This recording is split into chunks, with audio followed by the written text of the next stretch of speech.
Paulus merupakan tokoh sentral yang sangat penting bagi umat Nasrani. Tapi tahukah kalian bahwa ajaran yang dibawakan oleh Paulus ini sebenarnya sangat jauh dengan apa yang diajarkan oleh Nabi Isa sesungguhnya. Paulus telah banyak berubah dan menambahkan ajaran Nabi Isa sesuai dengan pemahaman dan versi Paulus sendiri. Dengan doktrin dari Paulus, paham Nasrani lebih tepatnya disebut dengan Paulisme.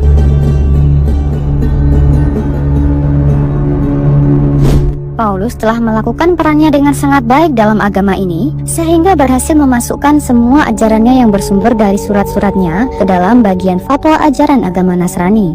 Semua doktrin-doktrin yang dipakai dalam agama Nasrani telah menggunakan doktrin dari Paulus.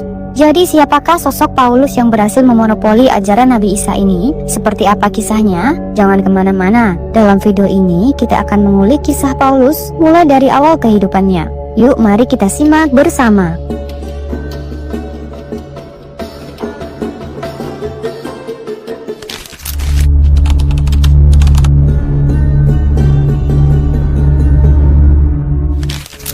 Sebelum dikenal dengan nama Paulus, dulunya dia bernama Shaul at-Tarsis atau dalam tradisi Nasrani dikenal dengan Saul atau Saulus dari Tarsus. Dia adalah salah satu tokoh paling kontroversial dalam sejarah agama Nasrani. Saulus dikenal sebagai seorang yang sangat gencar memusuhi ajaran Nabi Isa.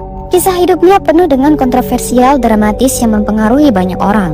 Saulus lahir di sebuah negeri yang bernama Tarsus, sebuah kota di wilayah Kilikia di Asia Kecil atau sekarang dikenal dengan wilayah Turki. Paulus lahir sekitar tahun ke-3 Masehi. Karena Nabi Isa lahir sekitar tahun ke-6 sebelum Masehi, maka Paulus ini kira-kira berumur 8 atau 9 tahun lebih muda dari Nabi Isa. Pada masa Saulus, Tarsus merupakan kota perdagangan yang sangat penting dan ramai, menjadi kota perlintasan dari timur ke Eropa. Pada masa itu, di kota Tarsus terdapat sebuah perguruan Yunani, sejumlah candi dewa-dewa, gedung komedi dan tempat hiburan-hiburan lainnya yang sangat disukai oleh orang-orang Yunani. Di masa muda, Saulus dimasukkan oleh ayahnya ke sekolah sinagog dan di sanalah dia mempelajari sejarah bangsanya. Ayah Paulus merupakan keturunan dari Benyamin yang merupakan suku dari Bani Israel. Paulus ini berasal dari keluarga Yahudi yang taat dan merupakan seorang Farisi, sebuah sekte Yahudi yang sangat ketat dalam menjalankan hukum Taurat. Saulus memang dikenal sangat keras dalam menjalankan ajaran agamanya. Menginjak remaja, Saulus dikirim oleh ayahnya menuju Yerusalem untuk belajar kepada seorang rabi di Yerusalem untuk belajar agama Yahudi. Saulus dididik di bawah bimbingan Gamaliel, seorang rabi terkenal dalam tradisi Yahudi yang membuatnya sangat mahir dalam hukum dan tradisi Yahudi. Jadi sejak muda, Saulus ini memang sudah tertarik pada kebudayaan Yunani atau Helenisme, terutama pada pelajaran filsafatnya. Dengan begitu terbentuklah di dalam dirinya ada dua pengaruh. Yang pertama, pengaruh dari hukum Taurat yang kuat dari keluarganya, dan yang kedua pengaruh dari kebudayaan Yunani. Saulus ini bukanlah orang asli Nazaret dan bukan pula orang asli Yerusalem. Dia juga bukan murid langsung dari Nabi Isa alaihissalam dan juga bukan pengikut Nabi Isa alaihissalam. Bahkan dia belum pernah sama sekali bertemu dengan Nabi Isa alaihissalam, walaupun ada kemungkinan dia pernah melihat Nabi Isa dari kejauhan. Malahan Saulus ini adalah musuh dari pengikut Nabi Isa dan bertindak sangat kejam kepada pengikut Nabi Isa alaihissalam. Pada masa mudanya, Saulus sangat gencar memusuhi para pengikut Nabi Isa dan para Hawariyun atau 12 murid Nabi Isa alaihissalam. Dia melihat ajaran Nabi Isa sebagai ancaman terhadap tradisi Yahudi yang dia anut. Saulus bahkan terlibat dalam penganiayaan terhadap para Hawariyun, termasuk menyetujui eksekusi Al-Astafani, salah satu Hawariyun yang dihukum mati. Al-Astafani atau dalam tradisi Kristen dikenal sebagai Stefanus adalah salah satu martir pertama yang mati syahid memperjuangkan ajaran Nabi Isa. Saulus mendapatkan wewenang dari para pemimpin Yahudi untuk menangkap dan menganiaya para Hawariyun. Dia merencanakan untuk membunuh semua Hawariyun tanpa tersisa. Dia melakukan perjalanan ke berbagai kota untuk menangkap Hawariyun dan membawa mereka ke Yerusalem untuk diadili. Penentangannya terhadap ajaran Nabi Isa sangat keras dan tanpa ampun. Saulus semasa hidupnya tidak pernah menikah dan dia punya fisik yang cukup lemah dan sering sakit-sakitan, tapi dia memiliki public speaking yang baik, apalagi ditambah dengan ilmu pengetahuan yang mendalam tentang agama-agama Helenisme.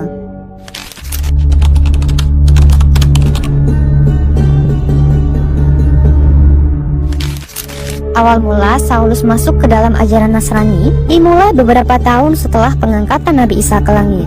Dikisahkan dalam riwayat Lukas, suatu hari Saulus mendapat tugas untuk pergi ke Damaskus dengan tujuan menangkap para pengikut Nabi Isa di sana. Dalam perjalanannya, tiba-tiba ada cahaya terang dari langit yang menyilaukan matanya. Saulus jatuh ke tanah dan mendengar suara yang berkata, "Mengapa engkau menganiaya aku?" Saulus yang kebingungan bertanya, "Siapa engkau? Apakah engkau Tuhan?" Suara itu menjawab, "Aku adalah Isa putra Maryam yang kau aniaya. Bangunlah dan masuklah ke dalam kota. Di sana kau akan diberitahukan apa yang harus kau lakukan." Setelah kejadian itu, Saulus menjadi buta dan harus dituntun oleh teman-temannya ke Damaskus. Di sana, seorang pengikut Nabi Isa yang bernama Ananias mendapatkan visi dari Tuhan untuk menemui Saulus. Awalnya, Ananias ragu karena tahu reputasi Saulus sebagai penganiaya orang pengikut Yesus. Tapi Tuhan meyakinkannya bahwa Saulus adalah alat pilihannya untuk memberitakan Injil kepada bangsa-bangsa. Ananias pun menemui Saulus, meletakkan tangannya di atas Saulus, dan seketika itu juga Saulus bisa melihat lagi. Dia kemudian dibaptis dan mulai memberitakan tentang Yesus di sinagoga-sinagoga. Orang-orang yang mendengar Saulus tentu saja kaget, karena mereka tahu dia dulunya adalah musuh besar pengikut Yesus. Tetapi di samping kisah yang diriwayatkan oleh Lukas ini, banyak penyelidik berpendapat bahwa permusuhan antara Saulus terhadap ajaran Nabi Isa jelas mendesaknya dan menyebabkan Saulus masuk ke dalam agama tersebut.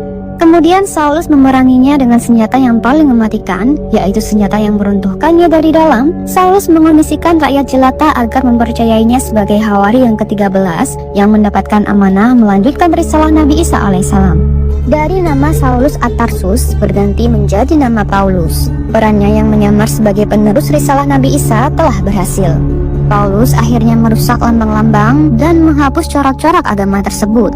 Dia memasuki agama ini pada lehernya hanya untuk dipergunakan sebagai senjata penikam. Dengan kecerdikannya, Paulus telah berhasil merubah banyak segala ajaran umat Nasrani yang kemudian jelas bertentangan dengan ajaran yang disampaikan oleh Nabi Isa alaihissalam. Perbuatan yang seperti ini telah banyak terjadi dalam agama-agama yang lain, bahkan di dalam Islam pun kejadian seperti ini pernah juga terjadi.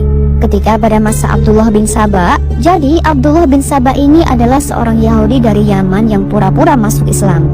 Dia punya niat jahat untuk mengubah ajaran Islam dari dalam.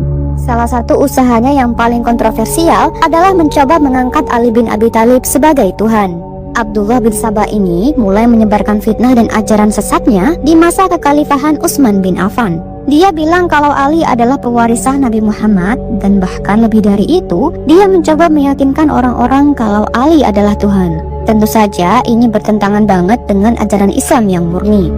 Usaha Abdullah bin Saba ini enggak sepenuhnya gagal. Ada beberapa orang yang terpengaruh dan menjadi pengikutnya. Mereka ini yang kemudian dikenal sebagai kelompok Syiah. Tapi untungnya, mayoritas umat Islam tetap berpegang teguh pada Al-Quran dan hadis. Mereka nggak terpengaruh sama ajaran sesat Abdullah bin Saba. Banyak umat muslim yang menghafal Al-Quran dan menjaga kemurniannya. Al-Quran selalu dijaga oleh Allah, dan ini yang membuat umat Islam tetap kuat dan nggak mudah terpengaruh oleh fitnah. Meskipun ada usaha-usaha untuk merusak ajaran Islam dari dalam, seperti yang dilakukan oleh Abdullah bin Saba, umat Islam tetap bisa bertahan dan menjaga kemurnian ajaran mereka. Sampai sekarang pun pengikut ajaran Abdullah bin Saba ini masih ada, meski Syiah tidak sebanyak seperti umat muslim yang tetap menjaga kemurniannya. Keyakinan Syiah yang digagas oleh Abdullah bin Saba ini tidak dapat hidup dan tumbuh berkembang seperti tumbuhnya ajaran Paulus, sebab Al-Quran telah dihafalkan, ditulis, dan Al-Quran itu adalah penjaga sebaik-baiknya bagi agama Islam. Akan berbeda lagi ceritanya dengan Alkitab atau Injil ketika Nabi Isa telah hilang dari bumi. Oleh karena itu tidak ada lagi yang melindungi dan menjaganya dari pukulan-pukulan yang kejam yang ditunjukkan kepada musuh-musuhnya dari dalam maupun luar. Oleh karena itu, robohlah agama yang telah diajarkan oleh Nabi Isa, dan di atas robohan itu berdirilah agama ajaran Paulus. Akhirnya, Paulus menggagas ide kekristenan dengan cara mengatur segala atribut keagamaan Kristiani dan melembagakan paham salibiyah di dalam gereja-gereja buatannya. Ia memiliki beberapa murid kepercayaannya, yaitu Silas dan Lukas. Lukas adalah tangan kanan Paulus yang paling masyhur. Ia adalah seorang tabib yang dipercaya merawi kisah kehidupan Nabi Isa alaihissalam. Riwayatnya kemudian diakui gereja dan dikenal sebagai Injil Lukas. Ia pun merawi perjalanan dakwah Hawariyun, namun tidak objektif karena mengedepankan paham Paulus daripada kebenaran ajaran Hawari sebenarnya. Bersama para tangan kanannya, Paulus menulis surat yang bertujuan melakukan dominasi pemahaman sesuai versinya. Surat-surat tersebut ia berikan kepada jemaat Ar-Rum atau Roma, Korintus, Galatia, Efesus, Kolose, Filipia, Tesaloni, dan Ibrani dengan pendekatan ketokohan. Mereka menerimanya. Dengan demikian, ajaran Nabi Isa berikutnya dimonopoli oleh Paulus yang melembagakan semua idealisme dan keinginannya dalam bentuk ajaran yang dikenal dengan nama Nasrani. Ajaran Nasrani inilah yang berikutnya terus bertransformasi menjadi ajaran resmi di seluruh daerah kekuasaan kekaisaran.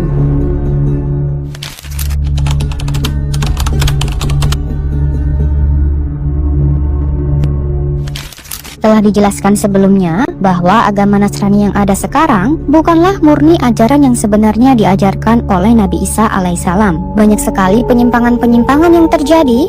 Untuk mengetahui ajaran-ajaran Paulus, kita bisa melihatnya pada kalimat-kalimat suratnya, karena sumber utama ajaran-ajaran yang disampaikan Paulus ini ditulis dalam bentuk surat yang sekarang menjadi pedoman umat agama Nasrani.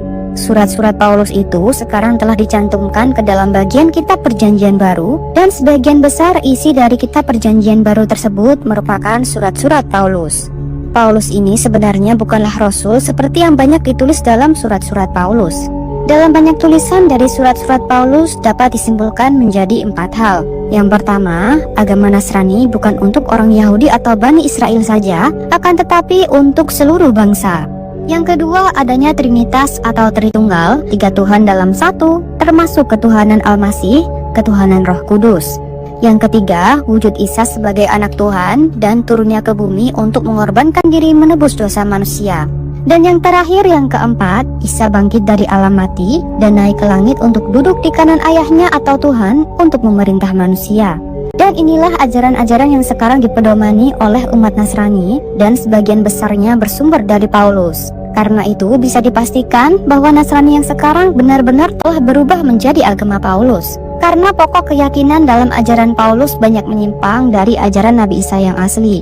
Maka tidaklah aneh kalau terjadi pertikaian dengan beberapa murid Nabi Isa dan pengikut Nabi Isa yang lain, seperti Yusuf ibnu Nabas atau yang dikenal sebagai Barnabas. Barnabas pergi meninggalkan Paulus yang padahal mereka pernah bersama-sama pergi berdakwah untuk menyampaikan ajaran Nabi Isa kepada orang-orang. Awalnya Barnabas berdakwah bersama Paulus ke negeri Siprus, Asia Kecil, Yunani, Romawi, Tarsis dan negeri-negeri Arab serta Afrika. Dalam perkembangan dakwahnya bersama Paulus, Ibnu Nabas menemukan kejanggalan dari setiap dakwah Paulus yang mulai bertentangan dengan ajaran Nabi Isa alaihissalam. Akhirnya Barnabas pun memisahkan diri dari komunitas yang digagas oleh Paulus dan memutuskan kembali bersama pembantunya yang bernama Yahya ke Siprus. Semenjak itu, Paulus dengan surat-suratnya selalu menghujat dan sangat memusuhi Barnabas. Bahkan ia juga memusuhi beberapa pengikut Nabi Isa lainnya yang tetap teguh memegang risalah Nabi Isa alaihissalam dengan fitnahan dan kebohongan.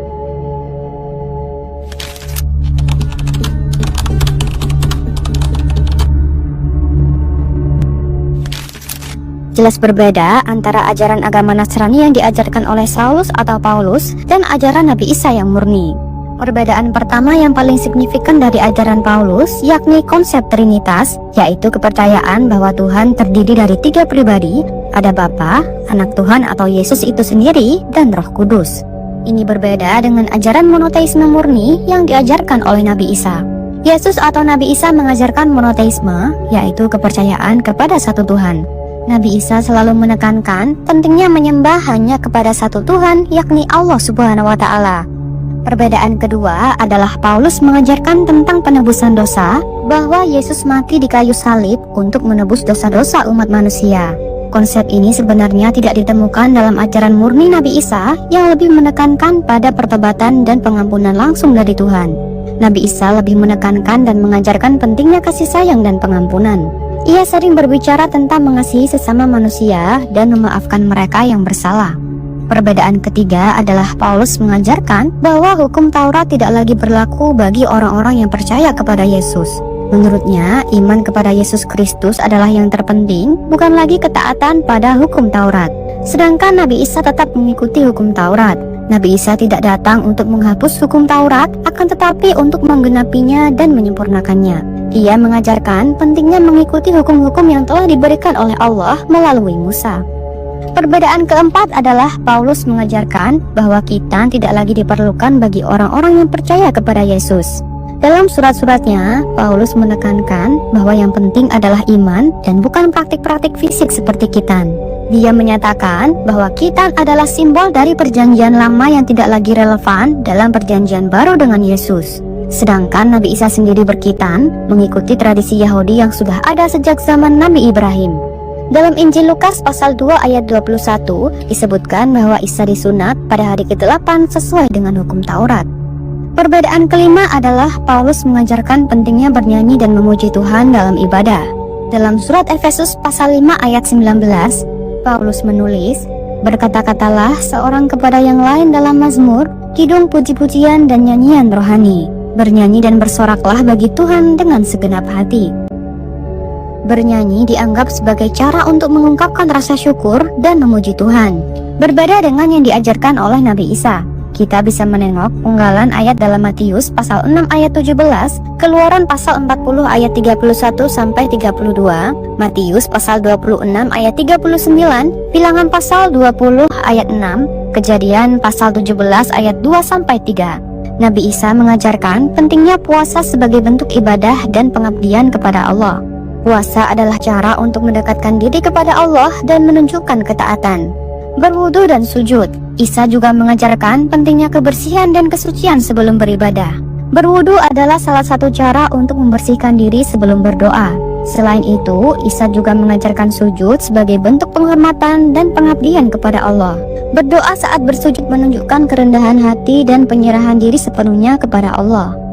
Perbedaan berikutnya adalah Paulus tidak menekankan pentingnya pengkafanan sebelum penguburan. Dalam ajarannya, yang lebih penting adalah iman dan keselamatan melalui Yesus Kristus. Praktik pengkafanan tidak dianggap sebagai hal yang esensial dalam ajaran Paulus. Paulus mengganti kain kafan dengan pakaian rapi dan peti mati. Berbeda dengan ajaran murni yang diajarkan oleh Nabi Isa. Kita bisa melihat dalam Matius pasal 27 ayat 59 dan Yohanes pasal 19 ayat 40. Nabi Isa mengajarkan agar sebelum dikuburkan, jenazah harus dikafani lebih dulu. Nabi Isa mengikuti tradisi Yahudi yang mengajarkan bahwa jenazah harus dikafani sebelum dikubur. Ini adalah bagian dari penghormatan terakhir kepada orang yang telah meninggal. Dan masih banyak lagi perbedaan ajaran yang diajarkan oleh Paulus dengan ajaran murni yang diajarkan oleh Nabi Isa. Saking banyaknya perbedaan, tidak akan mungkin untuk saya rangkum dalam satu video ini. Jadi kesimpulannya adalah, secara garis besar, ajaran Paulus membawa beberapa perubahan signifikan dari ajaran asli Nabi Isa. Paulus memperkenalkan konsep-konsep baru seperti Trinitas dan penebusan dosa melalui kematian Yesus yang tidak ditemukan dalam ajaran Isa yang murni yang hanya mengesahkan Allah. Wallahu a'lam bishawab. Akhirnya kita sudah di penghujung video. Kita sudah membahas bagaimana ajaran Paulus telah merubah kemurnian ajaran Nabi Isa. Paulus yang awalnya adalah penganiaya pengikut Nabi Isa, kemudian mengklaim dirinya mendapatkan wahyu dan mulai menyebarkan ajaran bahwa Nabi Isa adalah Tuhan, bahkan anak Tuhan. Ini jelas berbeda dengan ajaran asli Nabi Isa yang mengajarkan tauhid, yaitu keesaan Allah. Dari kisah ini, kita bisa mengambil beberapa hikmah penting. Pertama, pentingnya menjaga kemurnian ajaran agama. Ajaran yang murni adalah ajaran yang tidak tercampur oleh interpretasi atau tambahan yang menyimpang dari sumber aslinya. Dan yang kedua, kita harus selalu kritis dan tidak mudah menerima perubahan yang tidak sesuai dengan ajaran asli.